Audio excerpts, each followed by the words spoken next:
നമസ്കാരം. ഇന്നലെ നമ്മുടെ ചാനലുകൾ മത്സരിച്ച് കെ സുധാകരൻ്റെ പിറകെയായിരുന്നു. സുധാകരൻ കോൺഗ്രസ് പാർട്ടി വിടുന്നു, CPM-മായി സഹകരിക്കുമെന്ന് ചിലർ, അതല്ല സ്വന്തം പാർട്ടി ഉണ്ടാക്കി 29 ഇടങ്ങളിൽ മത്സരിക്കുമെന്ന് ചിലർ, എനിക്ക് എൻ്റെ വഴി, ഞാൻ രണ്ടും കൽപ്പിച്ച് മുമ്പോട്ട് പോകുന്നുവെന്ന് ചിലർ, ഹൈക്കമാൻഡ് പേടിച്ചു പോയി എന്ന് ചിലർ. അങ്ങനെ വലിയ ആരവമാണ്. ഒടുവിൽ ബ്രേക്കിംഗ് ന്യൂസ് വരുന്നു. സുധാകരന് മുൻപിൽ മുട്ടുമടക്കി ഹൈക്കമാൻഡ്. സുധാകരൻ മത്സരിക്കുന്നു. ഈ ലോകത്ത് എവിടെ അനാഥഗർഭമുണ്ടായാലും അതിന് ഉത്തരവാദിത്വം ഏറ്റെടുക്കാൻ ധൃതി കാണിക്കുന്ന ഒരു ചാനലുണ്ട്, റിപ്പോർട്ടർ ചാനൽ. തട്ടിപ്പും വെട്ടിപ്പുമായി നടക്കുന്ന റിപ്പോർട്ടർ മുതലാളിമാർ പിടിച്ചു നിൽക്കാൻ വേണ്ടി CPM-ൻ്റെ കൊട്ടേഷൻ നടപ്പിലാക്കിയാണ്. ലോകത്ത് എവിടെ എന്ത് സംഭവിച്ചാലും അവർ ഉത്തരവാദിത്വം ആദ്യം ഏറ്റെടുക്കും. സുധാകരന് സീറ്റ് കിട്ടും എന്ന് ആദ്യം പറഞ്ഞത് ഞങ്ങളാണ് എന്ന് പറഞ്ഞ് റിപ്പോർട്ടർ ചാനൽ ഇന്നലെ ആ റിപ്പോർട്ടറുടെ ചിത്രമൊക്കെ വെച്ച് ഒരൊറ്റ അടിയടിച്ചു. കണ്ണൂരിൽ കോൺഗ്രസ് സ്ഥാനാർത്ഥി കെ സുധാകരൻ ആദ്യം അറിയിച്ചത് reporter TV, reporter Noble Marikkaran ഭയങ്കര ചിരിക്കുന്ന ചിത്രമൊക്കെ വെച്ച് അടിച്ചു വിട്ടു. സത്യത്തിൽ അങ്ങനെ വല്ലതും സംഭവിച്ചോ? നമുക്കാർക്കും ഒരു സൂചനയുമില്ല. ഞാൻ മത്സരിക്കുമെന്ന് സുധാകരൻ ഇടയ്ക്ക് പറഞ്ഞു എന്നത് സത്യമാണെങ്കിലും, സുധാകരൻ ഡൽഹിയിൽ പോയത് മത്സരിക്കാനുള്ള ശ്രമത്തിൻ്റെ ഭാഗമാണെങ്കിലും, സീറ്റ് കിട്ടിയില്ലെങ്കിൽ സുധാകരൻ പാർട്ടി വിടുമെന്നും സ്വന്തം പാർട്ടി ഉണ്ടാക്കുമെന്നും 29 ഇടത്ത് സ്ഥാനാർത്ഥികളെ നിർത്തുമെന്നും തനിക്ക് തൻ്റെ വഴി എന്നുമൊക്കെ ആരാണ് ഈ മാധ്യമങ്ങളോട് പറഞ്ഞത്? സുധാകരൻ്റെ അടുത്ത അനുയായികൾക്ക് പോലും ഈ സമയത്ത് സുധാകരനെ കാണാൻ കഴിയുമായിരുന്നില്ല. എന്നിട്ടും ഇവരെല്ലാം കൂടി ബഹളം വെച്ചുകൊണ്ടിരുന്നു. അവരെല്ലാം എക്സ്ക്ലൂസീവ് ബ്രേക്കിംഗ് അടിച്ചുകൊണ്ടിരുന്നു. സുധാകരനെ കാത്ത് ചാനൽ ക്യാമറകൾ നിൽക്കുകയാണ്. സുധാകരൻ സ്വതന്ത്രനായി മത്സരിച്ച് ഇടതുമുന്നണിക്ക് വിജയം ഉറപ്പാക്കി കൊടുക്കുന്ന ഭയാനകമായ കാഴ്ചയുടെ വിശദാംശങ്ങൾ പകർത്താൻ. സത്യം പറഞ്ഞാൽ ഈ വാർത്തയൊക്കെ കണ്ടിട്ട് എനിക്കും നിരാശ തോന്നി.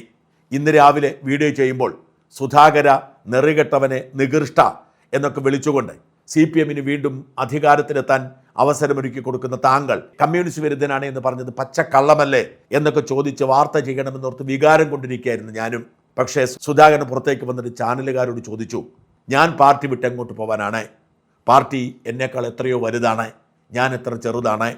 പാർട്ടി സമ്മതിച്ചാൽ എനിക്ക് മത്സരിക്കാൻ ആഗ്രഹമുണ്ട്, പാർട്ടി സമ്മതിച്ചില്ലെങ്കിൽ ഞാൻ മത്സരിക്കില്ല. പാർട്ടിയുടെ അംഗീകാരം കിട്ടുമെങ്കിൽ മത്സരിക്കും, ഇല്ലെങ്കിൽ ഇല്ല. വെല്ലുവിളിക്കാനൊന്നും ഞാനില്ല. പാർട്ടി എത്രയോ വലുതാണ്,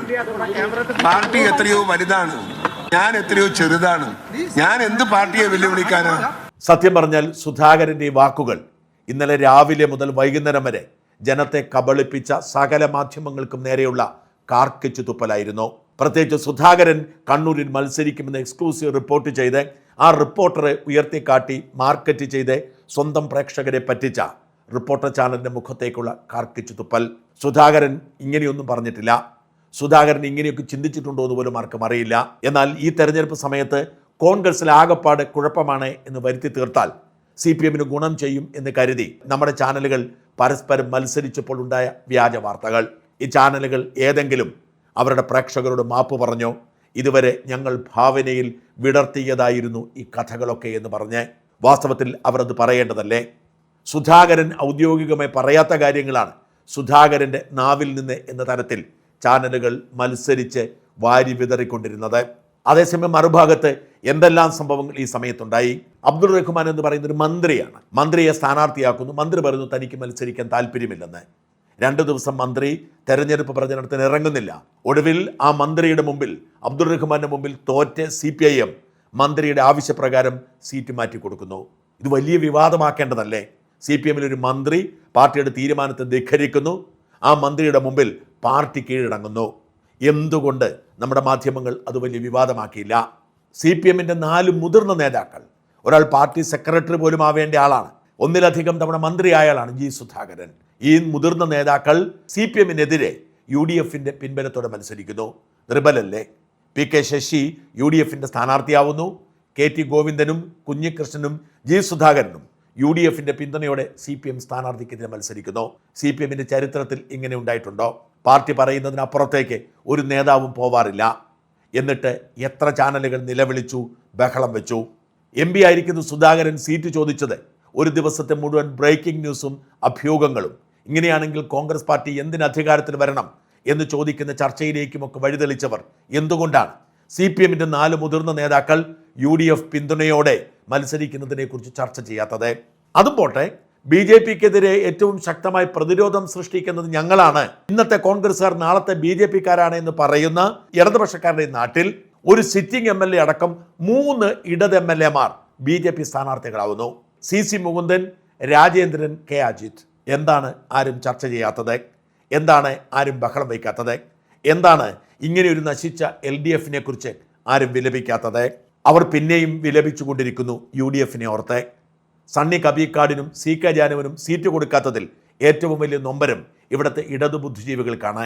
സണ്ണി കബീക്കാടിനും CK ജാനുവിനും എന്നാൽ പിന്നെ എന്തുകൊണ്ടാണ് LDF സീറ്റ് കൊടുക്കാതിരുന്നത്? ഈ രണ്ടുപേരും കോൺഗ്രസ്സുകാരായിരുന്നില്ല. ഈ രണ്ടുപേരും കോൺഗ്രസിന് വേണ്ടി ഒരു നിലപാടുമെടുത്തില്ല. രണ്ടുപേർക്കും സീറ്റിനോട് മോഹമുണ്ടായി, അധികാരത്തോട് മോഹമുണ്ടായി. അവർ മത്സരിക്കാൻ രംഗത്തിറങ്ങി. കോൺഗ്രസ് പാർട്ടി പരിഗണിച്ചു, പൊതുവികാരം കണക്കിലെടുത്ത് കൊടുത്തില്ല. അപ്പോൾ അവർക്ക് രണ്ടിനും സീറ്റ് നിഷേധിച്ചു എന്ന് പറഞ്ഞ് ദളിതർക്കിടയിൽ ആശയക്കുഴപ്പമുണ്ടാക്കാൻ ഇറങ്ങിയിരിക്കുന്നു. എന്നാൽ ഇവർക്ക് രണ്ടുപേർക്കും എന്തുകൊണ്ടാണ് LDF സീറ്റ് കൊടുക്കാതിരുന്നത് എന്നാരും ചോദിക്കുന്നില്ല. അതുകൊണ്ടാണ് സാറാ സുൽക്കുന്ത എങ്ങനെ എഴുതിയത്? സ്വർണ്ണക്കൊള്ളക്കേസിൽ കുറ്റപത്രം വൈകുന്നതുകൊണ്ട് ഇന്ന് പ്രതികൾക്ക് ജാമ്യം കിട്ടിയത് വാർത്തയല്ല. XMLA പത്മകുമാറിന്റെ വീടിന് മുന്നിൽ ചാനൽ ക്യാമറയില്ല, വാർത്തകളില്ല. അയാളെ പാർട്ടി പുറത്താക്കാത്തത് എന്തുകൊണ്ട് എന്ന് മാധ്യമ അട്ടഹാസവും ഗ്രൂപ്പ് ഡാൻസും തിരുവാതിരയുമില്ല. അബ്ദുറഹ്മാൻ എന്ന സ്ഥാനാർത്ഥി പ്രചരണം നടത്താൻ വരാത്തത് വാർത്തയല്ല. ആന്റണി രാജുവിൻ്റെ MLA സീറ്റ് പോയത് വാർത്തയല്ല. ആലപ്പുഴയിൽ CPM ഭിന്നത വാർത്തയല്ല. കണ്ണൂരിൽ ഗോവിന്ദൻ പാർട്ടി വിട്ടത് ഫോളോ അപ്പ് ഇല്ല. കുഞ്ഞികൃഷ്ണൻ പുറത്തുവിട്ടത് രക്തസാക്ഷി ഫണ്ട് തട്ടിപ്പ് ഫോളോ അപ്പ് ഇല്ല.